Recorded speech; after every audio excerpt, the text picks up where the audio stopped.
سورۃ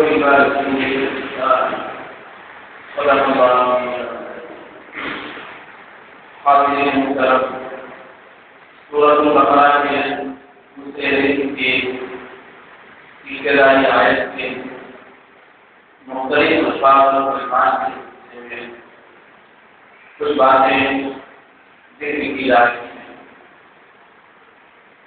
اللہ تبارک و تعالی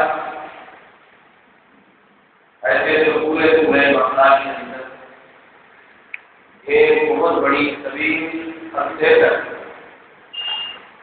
طویل عمر پانے والی بڑی اسرائیل کی اس قوم کا تفصیل سے فرمایا۔ بنی اسرائیل جیسا کہ اس سے پہلے عرض کیا گیا تھا کہ یہ حضرت یعقوب علیہ السلام کی اولاد ہے۔ اسرائیل یہ حضرت یعقوب علیہ السلام کا نام ہے اور ان کا لقب ہے، اور بنی اسرائیل کے معنی ہوتے ہیں حضرت یعقوب علیہ السلام کی اولاد۔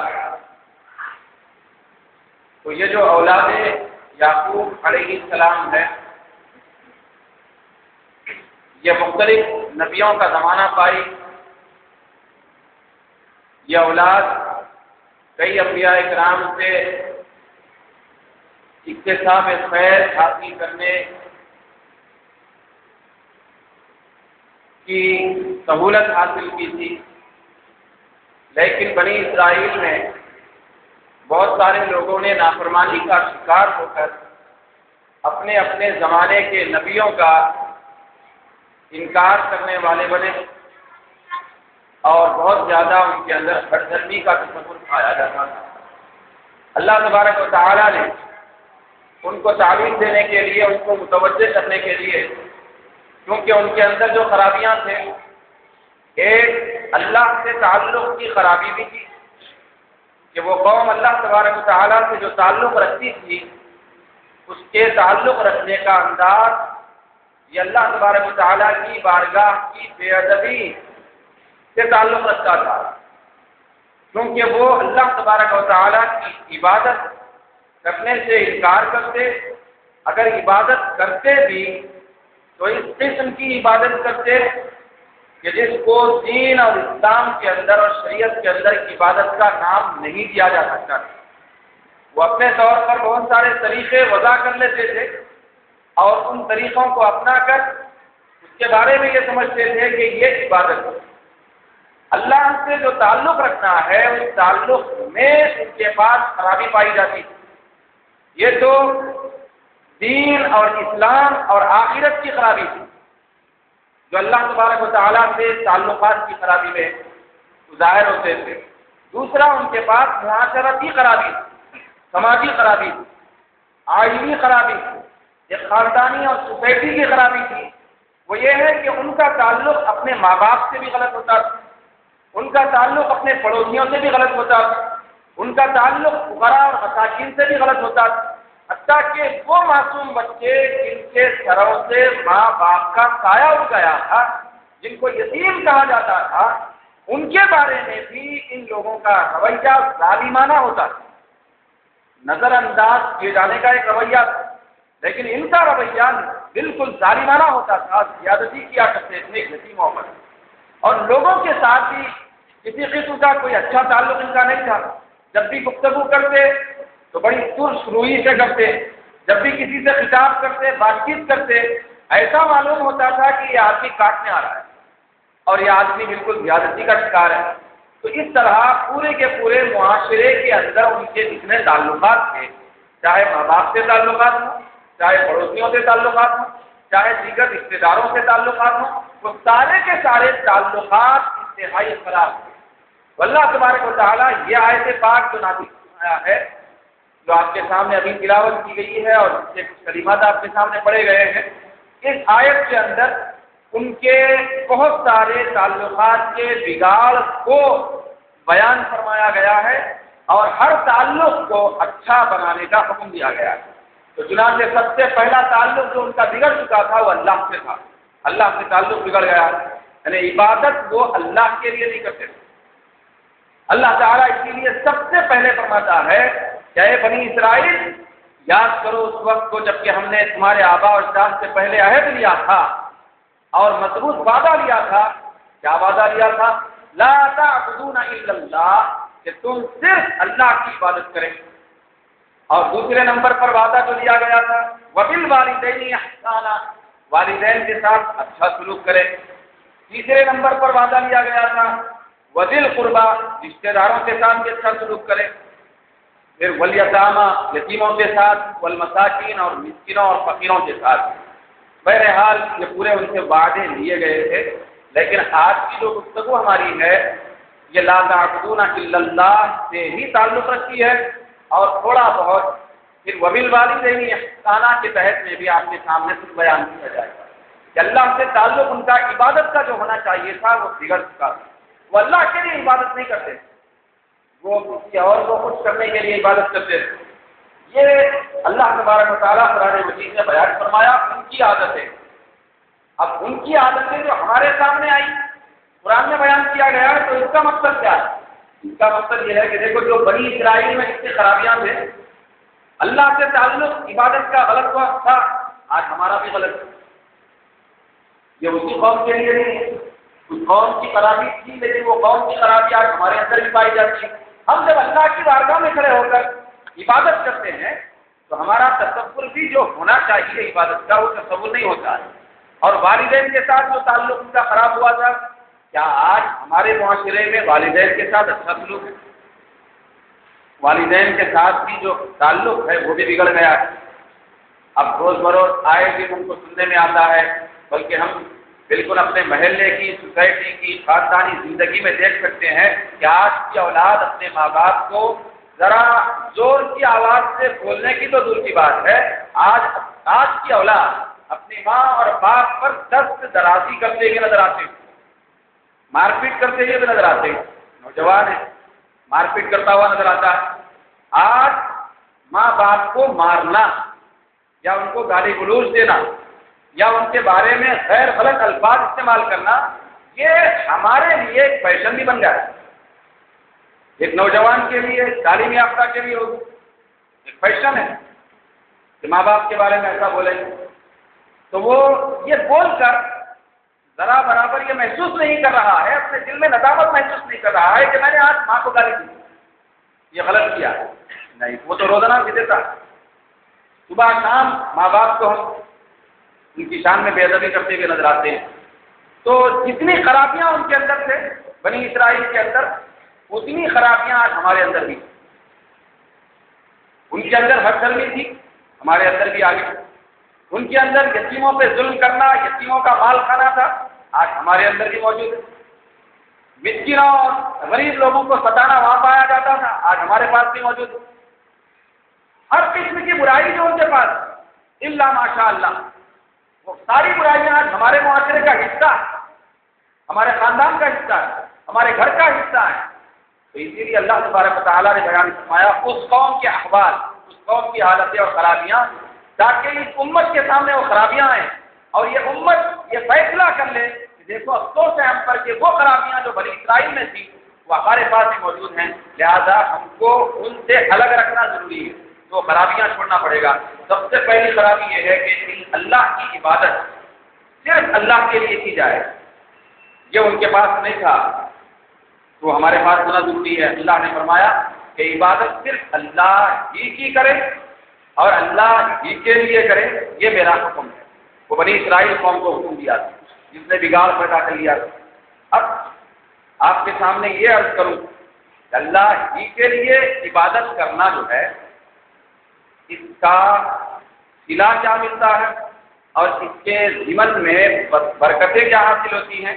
جب بندہ عبادت کرے، سجدہ کرے، نماز پڑھے، روزہ رکھے، لیکن اس کے اندر اللہ کے لیے کرنے کا تصور نہ ہو تو اس کی خرابیاں کیا ہیں، اور اللہ کے لیے کرنے کا تصور آ جائے تو اس کی اچھائیاں کیا ہیں. کرنا تو ہے ہی ہے.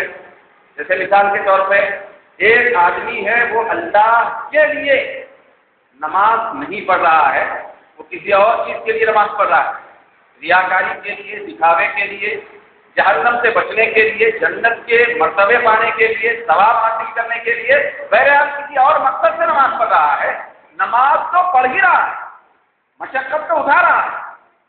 اگر کوئی آدمی اللہ کے لیے نماز کا تصور نہ کر کے رات بھر نماز پڑھے لوگوں کو دکھانے کے لیے، تو مشقت تو پوری ہوئی، سجدے تو پورے ہوئے، قاعدہ قیام تو ہوا ہی ہوا، ساری مشقت اور تکلیف جو عبادت کی ہے، عبادت میں کرنا ہے، وہ سب تو وہ انجام دیا، لیکن اس کے باوجود بھی اس کے نام اعمال میں نیکی اور عبادت کا ثواب نہیں لکھا جاتا۔ تو اس کا مطلب یہ ہے کہ محنت کرنے کے باوجود بھی صلہ نہیں مل رہا۔ کیوں نہیں مل رہا؟ اس لیے نہیں مل رہا ہے کہ اس نے اللہ کے لیے نہیں کیا، تو کیا تو ہے۔ یہ ایسے ہی ہے جیسے مثال کے طور پہ ایک مزدور ہے، صبح سے لے کے شام تک وہ کہیں کام کیا، دھوپ میں پیاسا اور بھوکا رہ کر، اور شام میں اس کو مزدوری نہیں ملی، اور یہ بول دیا گیا کہ تجھے مزدوری نہیں دی جا سکتی، پیسہ نہیں مل سکتا، تو وہ محروم ہو گیا۔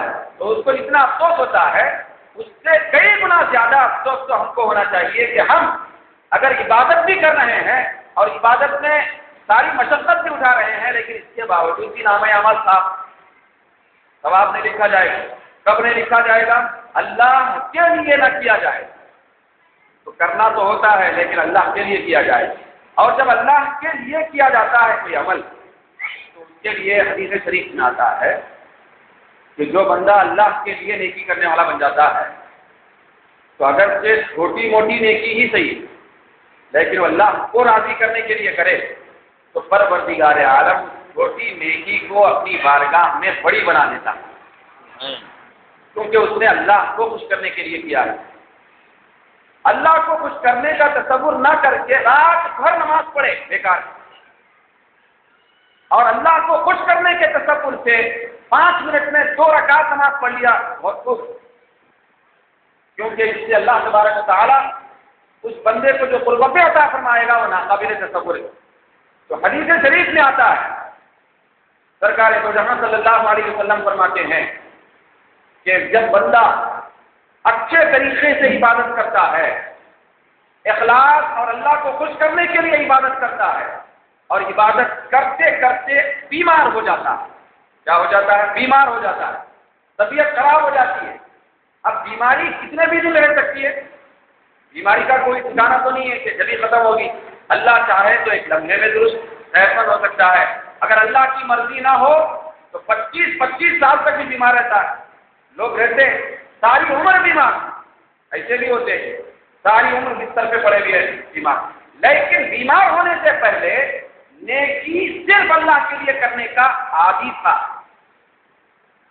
اس کا تصور صرف اللہ کے لیے نیکی کرنے کا تھا۔ کب؟ بیمار ہونے سے پہلے، اب بیڈ پہ پڑا ہوا ہے۔ تو سرکار فرماتے ہیں، آپ دیکھیے اللہ کے لیے عبادت کرنے کا کتنا اچھا نتیجہ نکلتا۔ جب بندہ اللہ کے لیے نیکی کر رہا تھا، نماز پڑھ رہا تھا، تلاوت کر رہا تھا، سجدہ اور رکوع کر رہا تھا، روزے رکھ رہا تھا، نہ جانے کیا کیا نیکیاں کر رہا تھا، اللہ کا ذکر کر رہا تھا صحت کی حالت میں، مگر اللہ کے لیے کرنے کا تصور تھا، بیمار ہو گیا، مریض ہو گیا۔ اب مریض 25 سال تک بھی رہا یا 50 سال تک بھی رہا، جتنی مدت اللہ نے اس کو مرض میں رکھنا چاہا وہ رہا، اگر خدا نہ خواستہ 25 سال تک بھی اگر وہ بیمار رہا تو سرکار فرماتے ہیں کہ اس آدمی کے اوپر جو فرشتہ ہے جو نیکیاں لکھتا ہے، تو اس فرشتے کو اللہ تبارک و تعالیٰ اپنی بارگاہ میں طلب فرماتا، اس کو بلاتا ہے، وہ جو لکھنے کے لیے نیکیاں لکھنے کے لیے مقرر ہے، ان بیمار ہوتے ہی پروردگار عالم بلاتا ہے۔ کیوں؟ اس لیے کہ اب یہ بیمار جو ہوا تو اب فجر اس انداز سے نہیں پڑھ سکتا، یا فجر پڑھ ہی نہیں سکتا، ایسی حالت ہوگی، ظہر میں حاضری نہیں دے سکتا، جماعت میں نہیں جا سکتا، نماز کی نماز نہیں پڑھ سکتا، تلاوت نہیں کر سکتا، پہلے تو روز بروز تلاوت کرتا تھا اور روزے بھی نہیں رکھ سکتا، ایسا بیمار ہو گیا۔ تو اللہ تبارک و تعالیٰ اس بندے کو جو بیماری سے پہلے اللہ کے لیے کرنے کا آپ کی عادت بنا لیا تھا، اس کے اوپر مقررہ فرشتے کو بلاتا ہے اور طلب کرتا ہے، اور اللہ کا ارشاد ہوتا ہے، کیا ہوتا ہے؟ اللہ فرماتا ہے اکتب، تو لکھ اس آدمی کے بارے میں وہی کچھ نیکیاں لکھ جو یہ صحت کی حالت میں کیا کرتا تھا، یعنی بیمار ہونے سے پہلے جو نیکیاں کرتا تھا، ان نیکیوں کو لکھنے کا جو سلسلہ تھا اس سلسلے کو تو بند نہ کر، روز بروز نیکیاں اس کے کھاتے میں لکھتے جاتے۔ اب وہ فرشتہ کرتا ہے مولا اب یہ تو عمل کرنا بند کر دیا، اب نہ یہ مسجد میں جا کر جماعت کے ساتھ نماز پڑھ رہا، نہ روزانہ تلاوت کر رہا ہے، نہ درود شریف، نہ اللہ کا ذکر، نہ روزے، کچھ نہیں کر رہا۔ اے پروردگار اس کے بارے میں نیکیاں کیسے لکھوں؟ اللہ رب العزت فرماتا ہے کیونکہ یہ صحت کی حالت میں میرے خاطر نیکیاں کرنے والا تھا، تو لہذا میری رحمت اس بات کو گوارا نہیں کرتی کہ یہ بیمار ہو جائے اور نیکیاں کرنے کے قابل نہ رہے تو نیکیوں کو لکھنے کا دفتر بند کر دیا جائے، یہ نہیں ہو سکتا۔ لہذا اب نہ کرتے ہوئے بھی اس کے بارے میں روزانہ وہی نیکیاں لکھ جو صحت کی حالت میں کیا کرتا تھا۔ اب صحت کی حالت میں قرآن پڑھتا تھا اللہ کے لیے، تو اب پڑھ نہیں رہا ہے، بات نہیں کر سکتا، ہونٹ نہیں ہلا سکتا، بیمار ہے اور بڑی صحت خراب ہے، ہونٹوں کو حرکت بھی نہیں دے سکتا، قرآن کی تلاوت کی تو دور کی بات ہے۔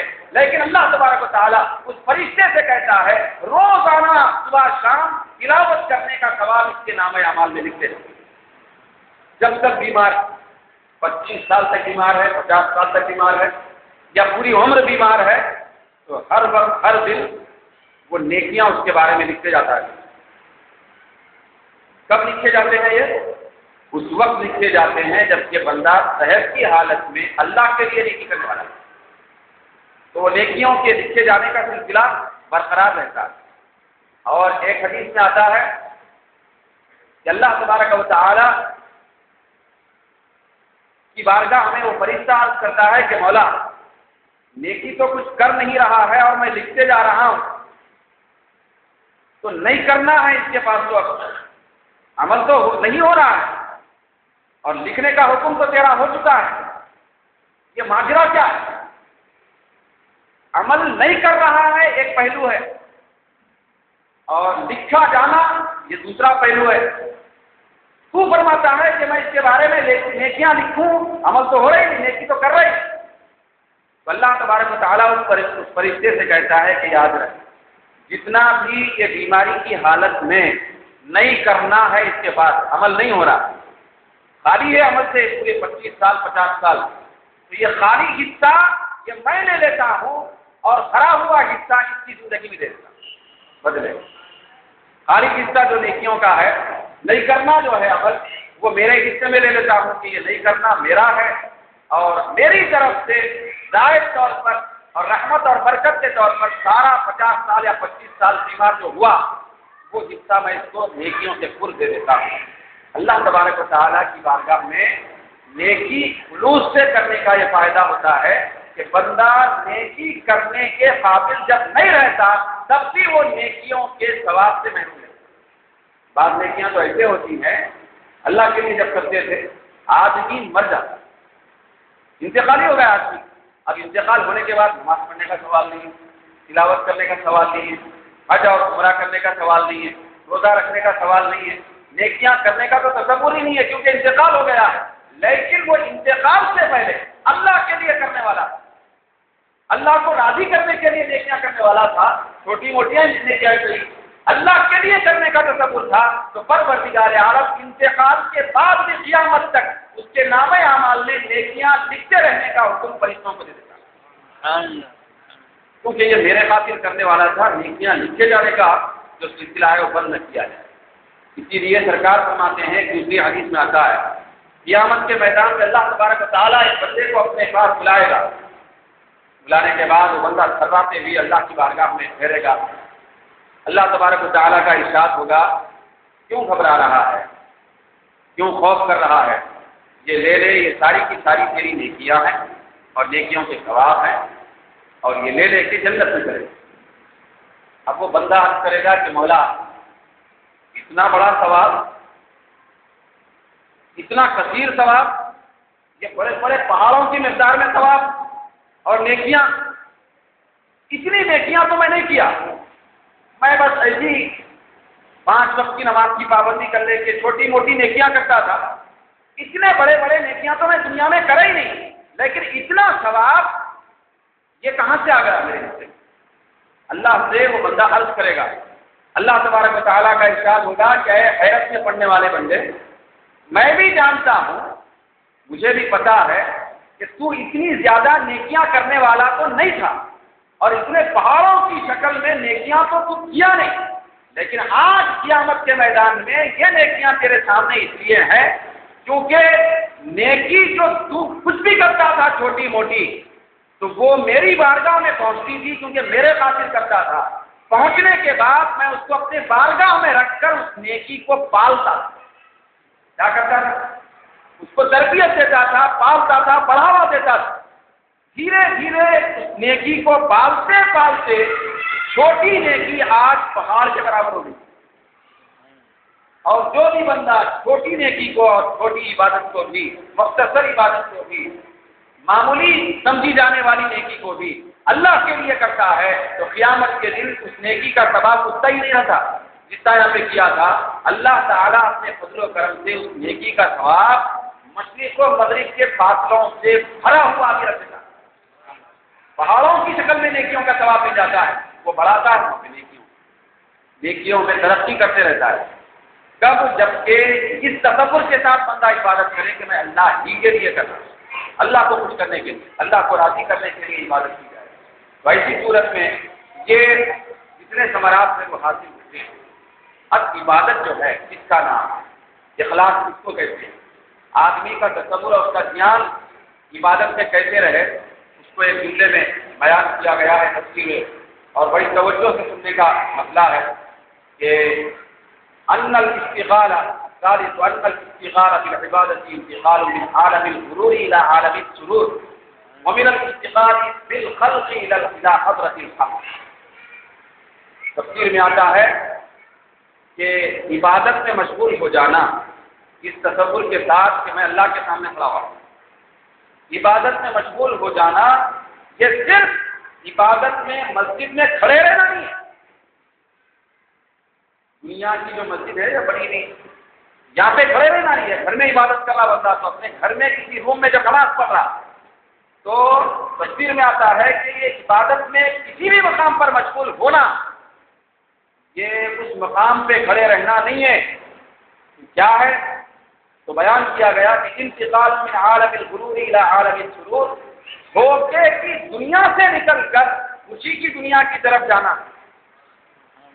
بندہ عبادت کے اندر مصروف جب ہو جاتا ہے تو دھوکے کی جو دنیا ہے یہ دنیا ہے، یہ عالم دھوکے کا ہے، دنیا اس میں انسان دھوکہ کھایا ہوا ہے کہ اس میں ہمیشہ رہنے والا، موت نہیں آئے گی، بہت دیر ہے موت آنے کے لیے، تو دھوکے کی دنیا سے نکل کر خوشی کی دنیا کی طرف چلے جانے کا نام عبادت ہے، یعنی دنیا کو چھوڑ کر ہمارا تصور آخرت کی طرف چل جانا یہ عبادت ہے۔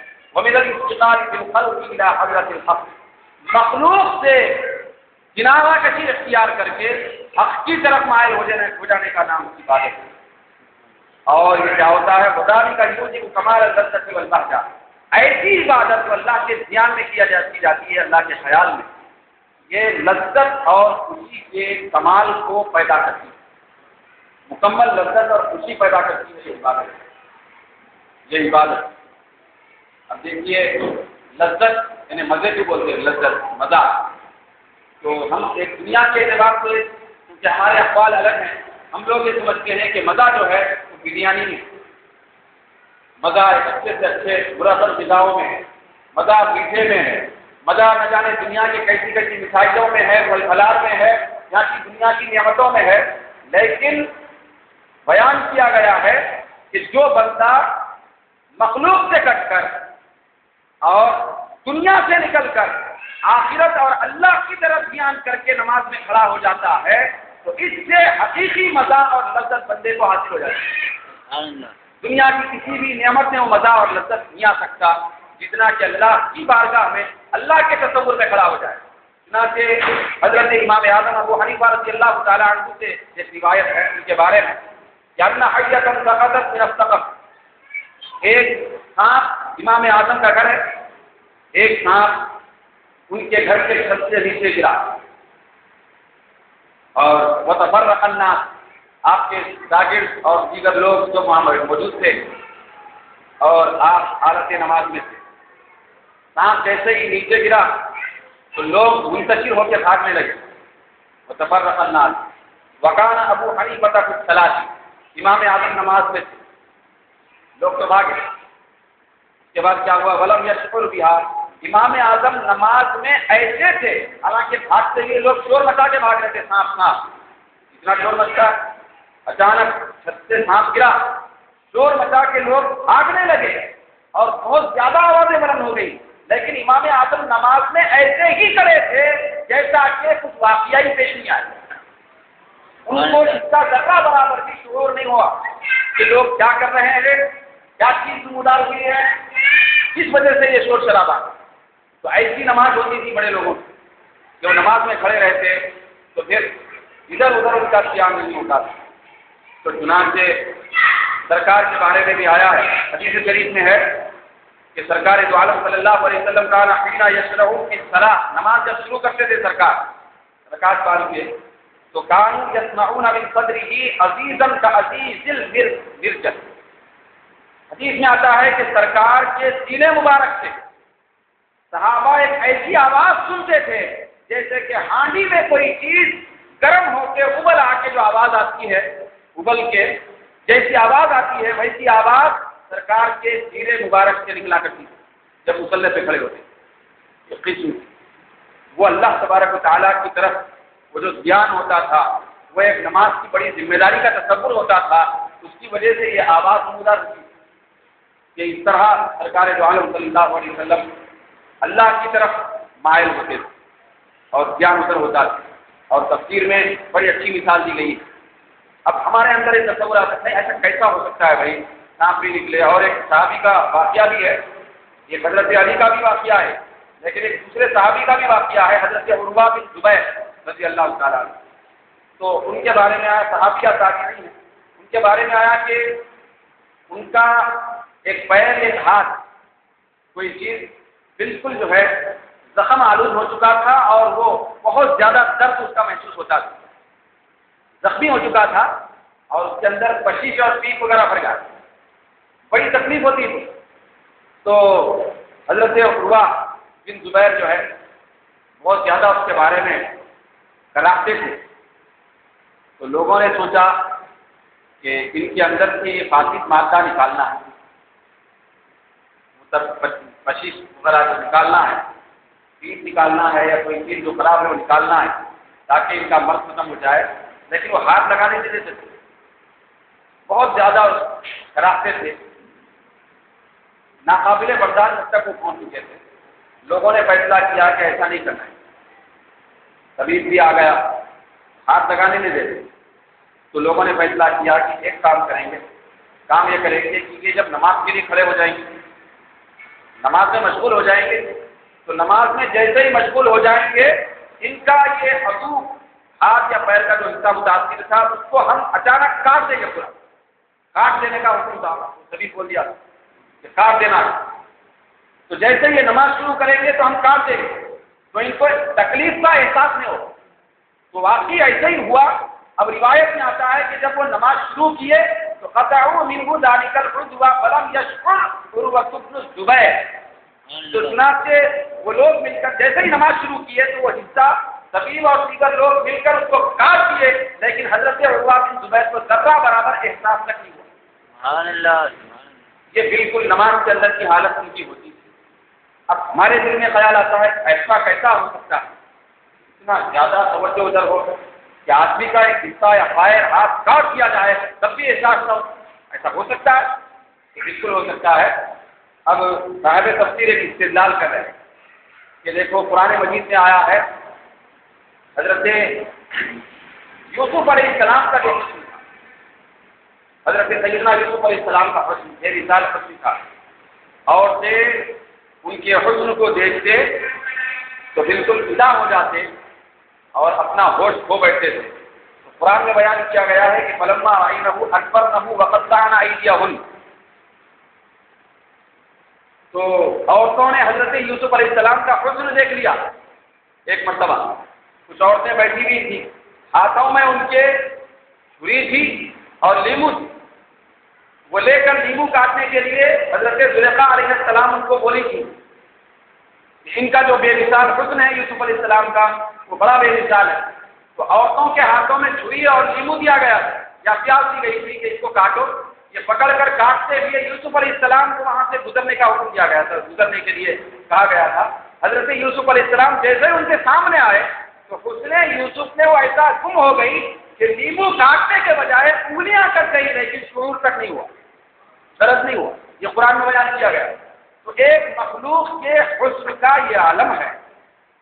حضرت یوسف علیہ السلام کی تو مخلوق ہی تھا، اللہ کے بندے ہیں، خاص بندے ہیں، نبی ہیں. تو ایک مخلوق کے حسن میں کھو جانے کا یہ عالم ہے کہ انگلیاں کٹ رہی ہیں لیکن شعور نہیں ہو رہا ہے. تو اللہ کے حسن میں کھونے کا عالم کیا ہو؟ جب تو آدمی گردن بھی کٹ جائے تو اس کا احساس نہیں ہوگا. تو اس دھیان اور تصور کے ساتھ نماز پڑھنے کا نام اخلاص کی نماز ہے. اخلاص کی نماز ہے. اسی لیے حضرت مولا علی رضی اللہ تعالیٰ عنہ فرماتے ہیں، آخری بات آپ فرماتے ہیں، کفا بی فخرن ان اکون لک عبدا. اے اللہ میرے لیے سب سے زیادہ فخر کی بات یہ ہے. حضرت مولا علی فرماتے ہیں فخر کی بات آج ہمارے لیے پھر بھی ہو سکتی ہے. فخر کی بات ہمارے لیے ہو سکتی ہے کہ علم زیادہ ہے. فخر کی بات ہمارے لیے ہو سکتی ہے کہ عقل و شعور زیادہ ہے. فخر کی بات ہمارے لیے آج یہ ہے کہ پیسہ زیادہ ہے اور بہت ساری چیزیں، اقتدار ملا ہوا ہے، سلطنت ہے، بادشاہت ہے. فخر کی چیزیں بہت ساری ہیں. اولاد پہ فخر ہے، نہ جانے ہم کتنی چیزوں پہ فخر کرتے ہیں. حضرت مولا علی جو فخر کر رہے ہیں وہ فرماتے ہیں کفا بی فخرن، میرے لیے بڑے فخر کی بات یہ ہے کہ ان اکون لک عبدا، کہ اے اللہ میں تیرا بندہ بن گیا. سبحان اللہ. سب سے زیادہ میرے لیے فخر کی بات ہے کہ میں تیرا بندہ. اگر کوئی آدمی دنیا کے اندر، یعنی بندہ عبد مطلب عبادت کرنے والا بندہ، عبد کہتے ہی اس کو جو عبادت کرنے والا بندہ. حضرت مولا علی فرماتے ہیں کہ دنیا کے اندر قابل فخر چیزیں بہت ساری ہو سکتی ہیں لیکن ان چیزوں پہ فخر نہیں کیا جا سکتا. اگر کسی کو بہت زیادہ سلطنت اور بادشاہت اور مال و دولت کی ثروت ملی ہو لیکن اس کے باوجود بھی فخر کرنے کا حقدار وہ نہیں ہے. اگر فخر کرنا ہے تو اللہ کی عبادت کرنے والے بندے بننے پر فخر کرنا ہے.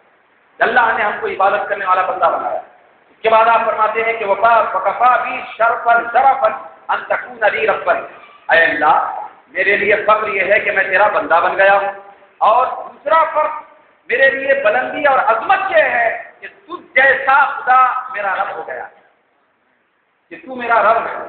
اس کے بعد آپ فرماتے ہیں اللہم انی وجدتک الہا کما اردت. اے اللہ میں تجھ کو ایسا ہی خدا اور ایسا ہی معبود پایا جیسا میں نے ارادہ کیا. یعنی ایک آدمی، ایک بندہ جیسا خدا ہونے کا ارادہ کرے کہ اتنا بڑا فضل والا، رحمت والا، کرم والا، معاف کرنے والا، نعمتیں دینے والا، تو اے اللہ میں نے تجھ کو ایسا ہی خدا پایا ہے جیسا کہ میں نے چاہا تھا. فاجعلنی عبدا کما اردت. اے اللہ مجھ کو تو ایسا ہی بندہ بنا جیسا تو چاہتا. سبحان اللہ. میں نے تو تجھ کو ایسا خدا پا لیا ہے جیسا میں نے چاہا تھا، ویسا خدا مل گیا ہے. لیکن اے اللہ تو آگے اس کو ایسا بندہ بنا دے جیسا تو چاہتا ہے اور تیری مرضی ہوتی ہے کہ بندہ ویسا بنے. تو بندہ ویسا کب بنتا ہے؟ جبکہ اللہ کے لیے کام کرنے والا، اللہ کے لیے نیکی کرنے والا، اللہ کے لیے عبادت کرنے والا. اور یہ بہت بڑا مشکل ترین کام ہے. جب بندہ اللہ تبارک و تعالیٰ کے لیے نیکی کرنے والا اور اس کی مرضی کے مطابق عمل کرنے والا ہوتا ہے تو پھر اللہ تبارک و تعالیٰ بھی اس بندے کو اپنا چہیتا بندہ بنا لیتا ہے اور اللہ کی مرضی کے مطابق وہ بندہ بن جاتا ہے. اللہ تبارک و تعالیٰ ہم سب کو زیادہ سے زیادہ عبادت اور عبادت میں اخلاص پیدا کرنے کی توفیق عطا فرمائے.